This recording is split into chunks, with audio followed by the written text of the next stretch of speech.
পাবনা ১ এবং পাবনা ২ আসনে ১২ই ফেব্রুয়ারিতেই নির্বাচন আয়োজন করতে ইসিকে নির্দেশ দিয়েছেন আপিল বিভাগ। দর্শক, এই বিষয়ে সবশেষ তথ্য জেনে নিব। সহকর্মী মাসুদুর রহমান আমার সঙ্গে যুক্ত হয়েছেন।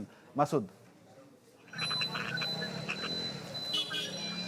আসলে গত কয়েকদিন ধরে পাবনা ১ এবং পাবনা ২ আসনের নির্বাচন নিয়ে যে নাটকীয়তা ছিল, আজকে সেটির অবসান হয়েছে বলা যায়। কারণ হলো যে কিছুক্ষণ আগে আপিল বিভাগ আদেশ দিয়েছেন পাবনা ১ এবং ২ আসনে ইসি যে সিদ্ধান্ত নিয়েছিল, যেই তারা সীমানা পুনর্নির্ধারণ করে যে সিদ্ধান্তটা নিয়েছিল সেটি বহাল রাখা হয়েছে। এর ফলে ১২ই ফেব্রুয়ারি নির্বাচন হতে হবে বলে আপিল বিভাগ জানিয়েছে। আপিল বিভাগ এও জানিয়েছে যে আজকের মধ্যেই তারা নির্বাচন কমিশনে একটি আদেশের সংক্ষিপ্ত কপি পাঠিয়ে দেবেন।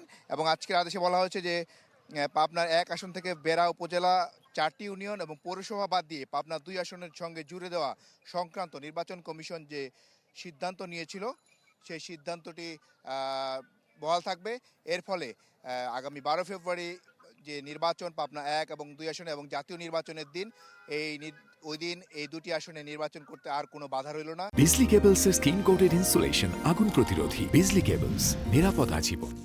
এর আগে এই আসনগুলো নিয়ে এই যে ইসি যে সিদ্ধান্ত নিয়েছিল সেটি চ্যালেঞ্জ করে হাইকোর্টে এসেছিলেন এবং সেটি স্থগিত হয়ে যায়। এবং এর প্রেক্ষিতে যেটি দাঁড়ায় সেটি হলো যে নির্বাচন স্থগিত করতে বাধ্য হন নির্বাচন কমিশন, যেহেতু আপিল বিভাগ এর আগে একটি আদেশ দিয়েছিলেন।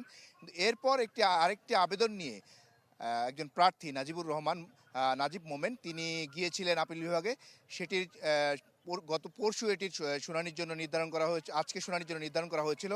এবং আজকে চূড়ান্ত শুনানি শেষে দেশের সর্বোচ্চ আদালত বলেছেন যে আগামী ১২ই ফেব্রুয়ারি যেদিন জাতীয় নির্বাচন অনুষ্ঠিত হবে, একই দিনে পাবনা ১ এবং পাবনা ২ আসন নির্বাচন হবে এবং সেই নির্বাচনটি হবে ইসি যে সীমানা পুনর্নির্ধারণ করেছেন সেই অনুযায়ী।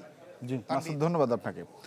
দর্শক, আমাদের সহকর্মী জানাচ্ছিলেন মাসুদুর রহমান, তিনি যুক্ত হয়েছিলেন হাইকোর্ট প্রাঙ্গণ থেকে।